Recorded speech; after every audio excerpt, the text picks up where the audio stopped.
Welcome to BD4, an RJ Carbone podcast. BD4, where there is no better way to get your Yankees and Knicks analysis. We also do MMA. Yanks every series, Knicks every game, MMA on occasion. BD4 is a 5-star show on Apple Podcasts, also available in video format on YouTube and Spotify. So thanks for stopping by, and we hope you enjoy the show. Champion of the world, turning, looking, see ya! Anthony for three, bang! That one goes down, and the game is tied! Time! Penetrates, creates, and showing dexterity as well with the left hand. Yankees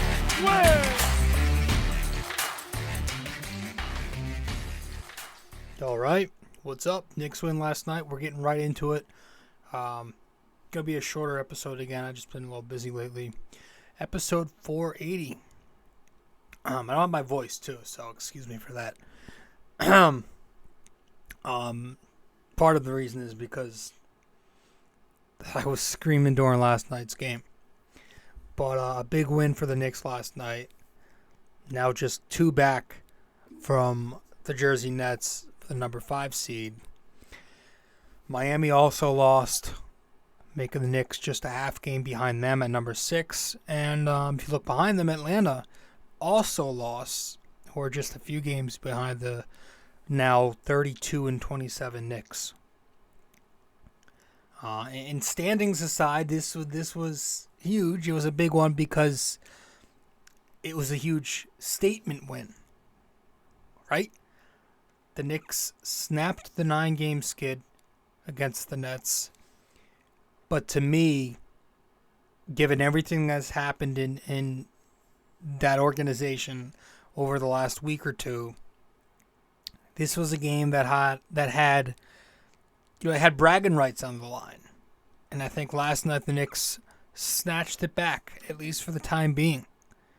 They seem to be trending upwards, and the Nets seem to be trending down. It's obvious that it's always been a Knicks city. That's never been up for debate. Knicks fans are in New York. New York is mainly Knicks fans. But the Knicks didn't have the bragging rights with Durant and Kyrie. They were there, and as long as they were there, the Nets were going to have the talk. Despite them never winning with that duo. But last night the Knicks got it back. The Nets have a cute thing going. They've got some assets like the Knicks. But I don't see a ton of offensive talent on that team. Dinwiddie, other people like him. He doesn't do it for me. Mikal Bridges he's okay. But they don't have a single 25-point scorer. We've got damn near 2. They don't have a single 20-point scorer, period, I'm pretty sure. They play some nice defense, though. That they could do some things with their defense, sneak into the 10th seed. But, they've got athleticism and length. That's nice. But last night, yes, the Knicks win 124-106 at Madison Square Garden. And it was behind the Nova duo. We have the Duke Knicks. We have the Kentucky Knicks. Now we've got the Nova Knicks. Last night's win was led by Jalen Brunson and Josh Hart out there, reliving their days together as Wildcats, now as Knicks. Between the two of them, they combined for 67 points, 25 of 35 shooting, 71%. And 10 of 15 shooting from 3, which is 67%. No turnovers between the two of them. It was epic. Big. And it was a tough start to the game. A tough first half. The Knicks offense was fine, but the defense was getting obliterated. They couldn't contain the dribble drive. A lot of finishes at the rim early on, and a whole lot of kickouts. 3-point shooting killed the Knicks. You had Dinwiddie sniping out there, 20 points, a few three-pointers, 3 assists in the first half. 3-point shooting, and he's also getting by Knick defenders and attacking the basket. The Dinwiddie-Claxton pick and roll was giving us trouble. Jericho had some problems there. And it was 61-58 Nets at halftime. But the second quarter was a brand new story. The Knicks had enough. The third quarter, they come out the gate strong, opening up on a 10-0 run. Behind Brunson, who is distributing, getting into the paint, knocks down a 3-point shot. That puts the Knicks up. But the Nets answer back. Claxton gets hot for a few minutes. He's scoring, facilitating. He's getting to the free throw line. The Nets take the lead back. And it was back and forth like that for a while until the Knicks ended the period on their run. Late third quarter behind some excellent play from Brunson and Josh Hart out there together, of course. Put the Knicks up 10 points after 3. And so the fourth quarter comes, and the Knicks put the Jersey boys to bed early on. They keep their clamps on, and then they start pouring it on even more offensively. Before you knew it, garbage time came early. It was quickly. Josh Hart kept scoring. They propelled the team early fourth quarter, and by the 6-minute mark or so, the game was over, and Thibodeau actually emptied the bench. So just like that, the streak is over, and the Knicks win by 18 points over the irrelevant as ever Jersey Nets. So let's give our thoughts on this. Head to break. As soon as we get back, we'll give some thoughts, and then we'll wrap it up. All right? Hey guys, so if you are a listener of the podcast often and you want to know where to find me on social media, you can find me on Facebook at BD4. You can find me on Twitter at BD4Pod. And you can also find me on Instagram at RobJCarbone. All right, welcome back to the show. I'm your host, RJ. You're listening to episode 480 of the podcast. Episode 480 of BD4. 1 second here.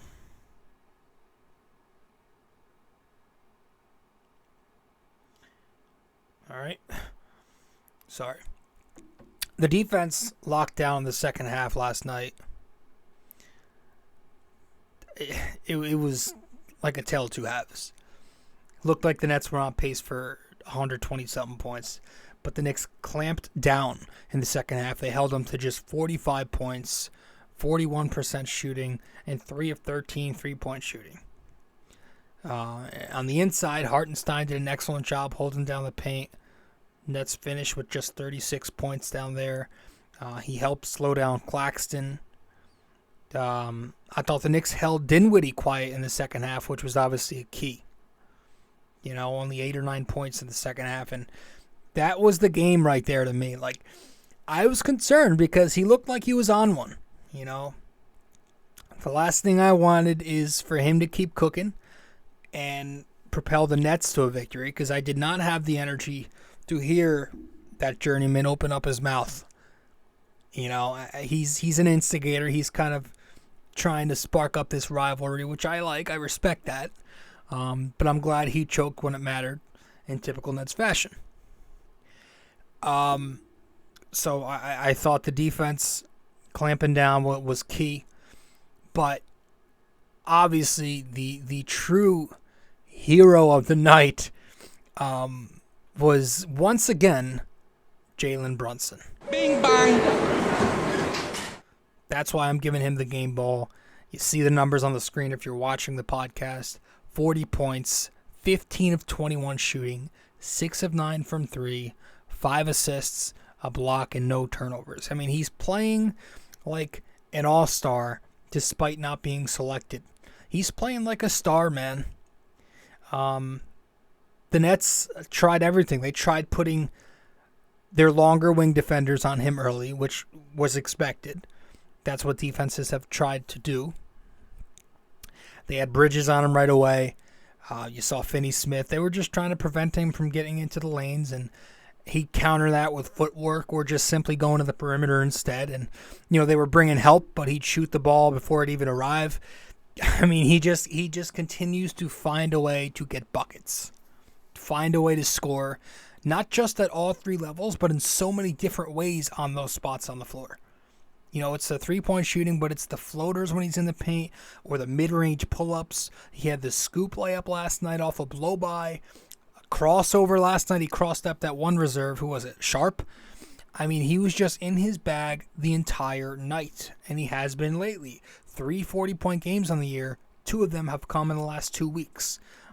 He's got 15 30-plus point games, which puts him just 3 behind third all-time in 30-point games for a single season as a Knick. He's doing incredible things, man, and he's not just scoring, but again, he's super efficient. I mean, the guy's flirting with the 50, 40, 90. The free throw, he's gone through these weird free throw streaks where he's been hot and cold, but he's not far off.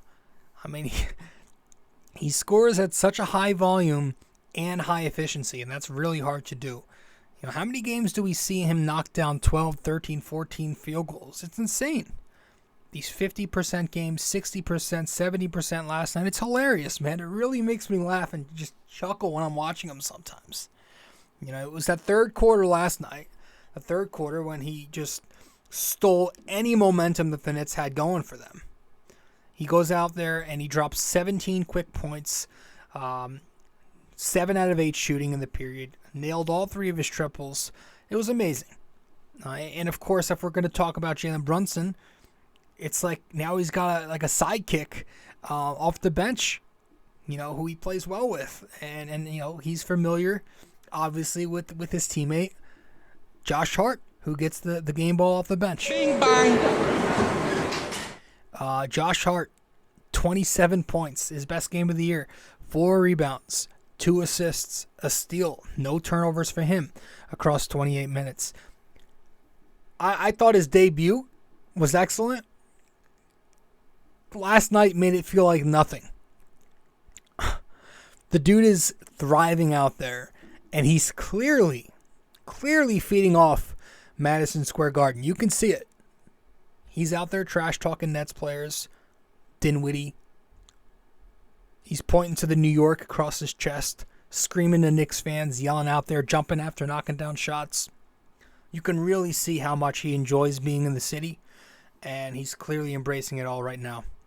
He's become an instant fan favorite, you know, and he's just getting buckets right now. He started the night off with kind of hesitating on that three-pointer, but he knocks it down, and that kind of opened up the rest of his game. His drive was there, and he got a couple more three-point shots to land. It's going to be interesting to see where his three-point shot lands. You know, can he be average from there like he's been for the most of his career? Will it go back down to 30% like it was with Portland this year? Or will he find it in this new role in the Knicks offense? Like, the Knicks like the driving kick offense. Brunson came here and he upped his percentage. He's pretty efficient on his spot-ups this year. You never know. Maybe he can become more of a 3-and-D type of wing with the Knicks, which he's not really that.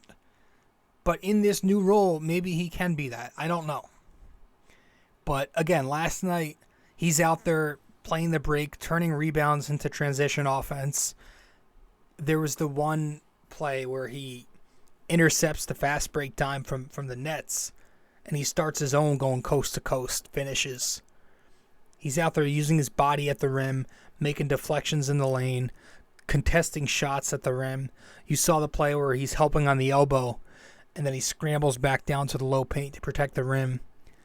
You know, he's stunting out there, recovering, and with the way Thibodeau runs his defense, with you know, guys cheating off the corners on the perimeter, I think that's going to help Josh Hart because he already likes to anticipate the pass by playing the lanes like that. It could really benefit. He might fit that defense perfectly. Might be a system for him.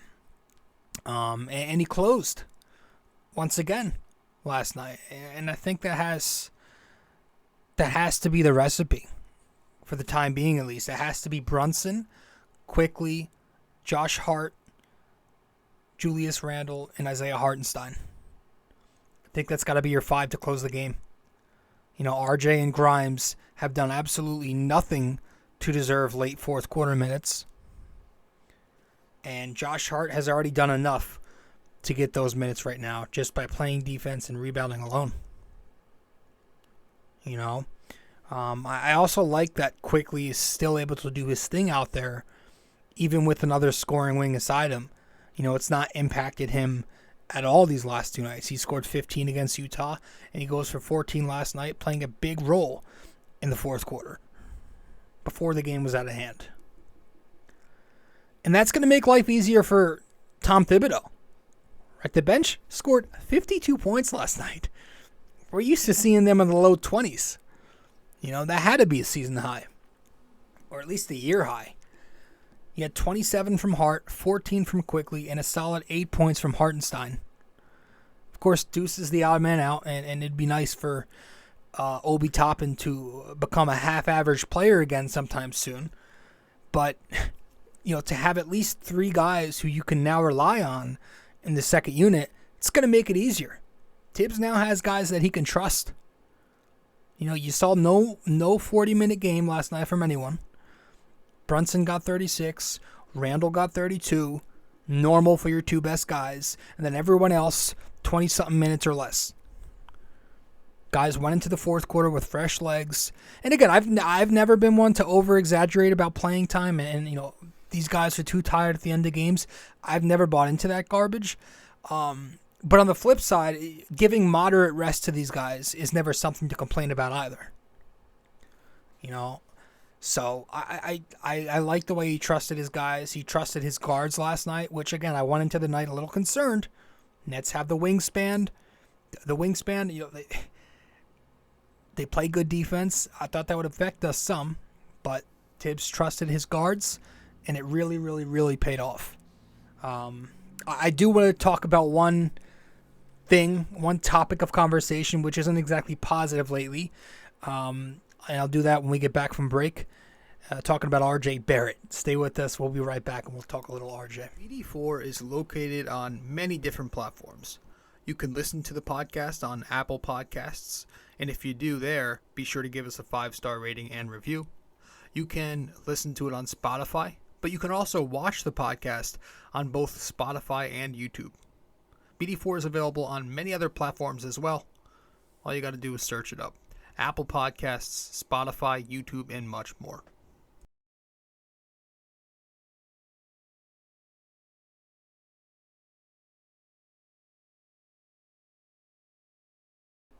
Welcome back to the show. I'm your host, RJ Carbone. You know, one of my best friends, my cousin,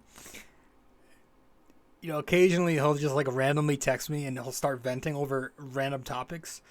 And I just got a gigantic LeBron rant. He's like, you know, he's a big LeBron hater.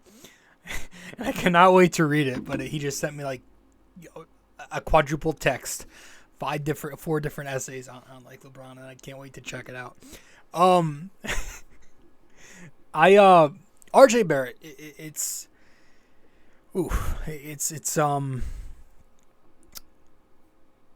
not good right now. It's definitely not good. 4 points last night, 1 rebound, no assists, 3 turnovers, some more terrible defense, and 24 minutes too much. I mean, the dude had a 0-0 at halftime. That's a term that I have now coined, a 0-0. It doesn't take a scientist to figure out what I mean. To put up numbers like that, 4-1-0 at the end of a game, to have no numbers like that is it's impressive, but it's not just struggling. To score 4 points, grab 1 board, and give out no assists, that's not just struggling. Like, struggling is 9, 10, 11 points on 6 of 20-something shooting, right? We've seen that from RJ, struggling. But to have those type of numbers, that tells me he's keeping the blinders on. I was watching him last night, tunnel vision, no assists, not rebounding the basketball, to go for 4 points on 8 shots. I mean, that's energy, that's effort, that's pathetic effort. It's a disgrace, and it's starting to get to me. You know, that is all terrible decision making. That is effort. It's bad. And the convo has come up again about demoting RJ Barrett to the bench.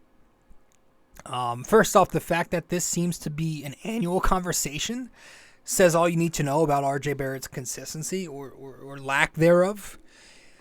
But honestly, I still say no. You keep him at starting wing because it's clearly a confidence thing at the moment.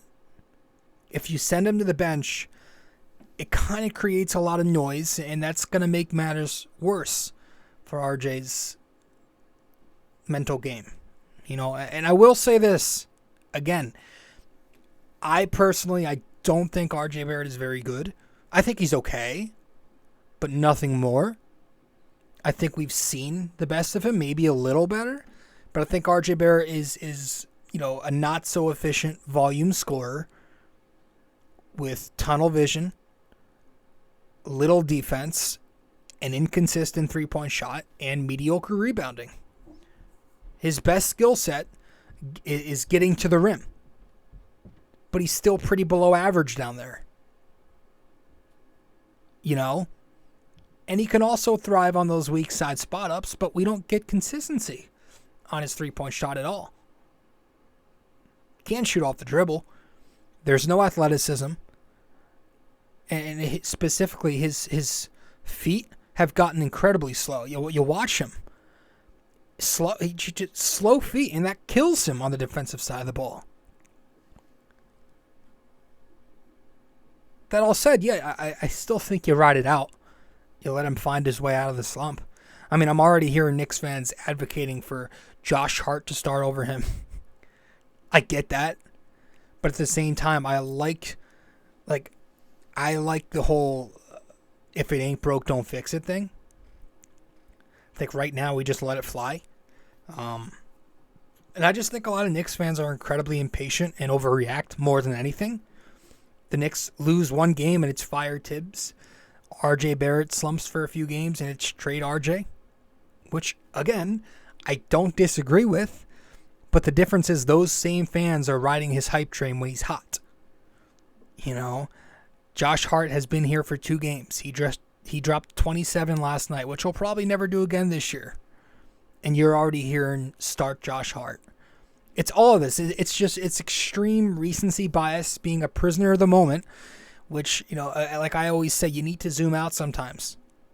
It's all noise from classic immature Zoomer generation fans who, are used to getting their way all the time. And the second something doesn't go their way, they want change. It's that trophy generation mentality. So, yeah, I want RJ Barrett on the first flight out of here, just like most of you. But you are a 7 seed on the verge of a 6 spot, about to head into All-Star break at 32-27, which is slightly better than most of us expected. And this is the Knicks' 3rd overall pick we're talking about here. The Knicks just handed him a $120 million check, so it's not going to happen. It's not the way to increase his confidence level, but it's also not the way to increase his trade value if you do plan on moving him in the summer or whenever that star becomes available, right? So he's here right now, and he's got to play through it unless it gets super, super bad. But I'm talking like really bad. I'm not just talking about the last 5 or so games where he's been awful. For now, you keep starting him. You hope he finds his way out. And you sit him in the 4th quarter. You sit him down the stretch. Yes. And that's what Thibs has been doing over the last couple weeks. That's fine. But that's it on the bad. It was a good win. The Nets are irrelevant again. Love it. All 12 of their fans are pretty quiet right now. And next up, the Knicks have got the Atlanta Hawks. And then that's the last game before the All-Star break. So hopefully we can end on a win. That'd be huge. It seems like it's revenge week. We got the win over Danny Ainge's Jazz. We just defeated the New Jersey Nets. And now we're coming for the Trae Young Hawks. So it's revenge week at the Garden. Although I don't know if tomorrow night's game is at the Garden. I've got to check. But that's it. Let's get to our final break, get back, and we'll wrap it up with our trivia. Stay with us. Studio 69 Productions is a podcast production agency created by Leo Rodriguez. to allow content creators to market their podcast. It's an online platform that will market your podcast or any other project that you're working on. Get in touch with Leo Rodriguez from Studio 69 Productions.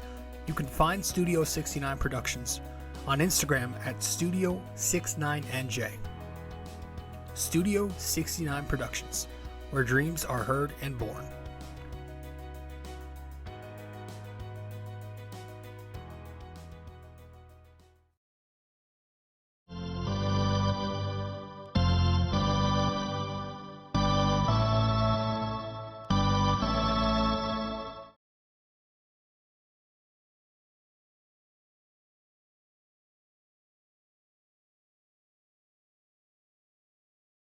All right.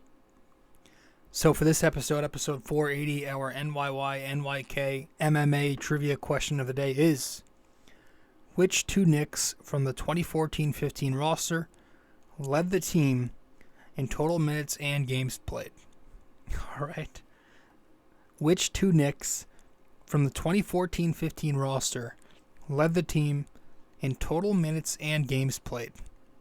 So let me know the answer wherever you can reach me. I'll say it one last time.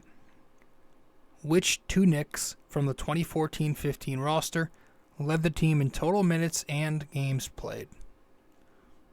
And, yep, that's it. Episode 480. Quick one, short one. In the books. I'll see you in 481 when we're talking Knicks Jazz. That should be a good one. I'm sorry, Knicks Hawks. Should be a good one. It's always an interesting game when we go against that rat Trae Young. So that's it. Thanks for stopping by. 480 over in the books. Later. This episode was brought to you by Anchor.